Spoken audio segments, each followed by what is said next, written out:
Nói thì nói cái gì xem là YouTube của tao nè. Nói tiếng Mông thôi. Nhớ sao là đấy. Cái tên liền bằng đấy. Nói đi ngày gì nè. Nó bé rồi kìa. Ba chân gà cũng đi đâu. Cũng nó béo xong. Tôi sẽ quên cái nó phải nó cho vậy. Đi. Nghe chợ nhá, nên là kìa nhà trai đấy xong rồi từ lúc nào cái mà nó cũng là lúc nếu mà chả bình yên nó giờ lù mình cả húi cha nó có bó à. Mình cả húi dập bó đấy.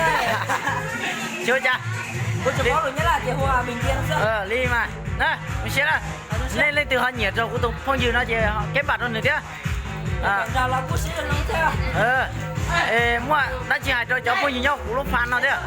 Cô chỉ trông người ta cô chỉ chờ thế. Chính nó là rồi sáng tao từ lúc chứ tại chính là chính là từ lúc à. Ok đó nè xin chỉ đuôi nó.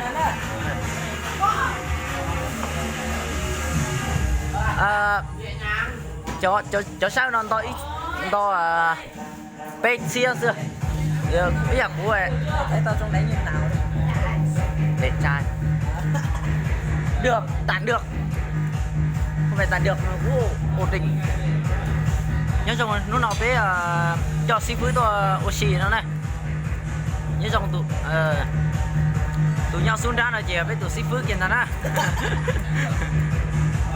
cho nó giờ cho ý cho mấy nhỏ ý cho mấy nhỏ lùa ý cho mấy nhỏ nóng xạo gì luôn ê cờ đó cho lùa cờ đó lời điệp đó cho xong ở trong đầu cho nó tới nè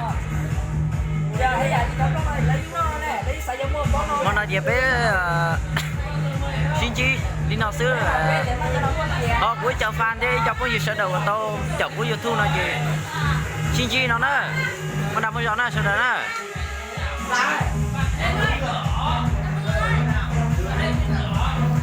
tôi nhớ tao nói gì bé tụi duy nhất đâu bé lúc chơi cả đâu nó nhau bé lên nè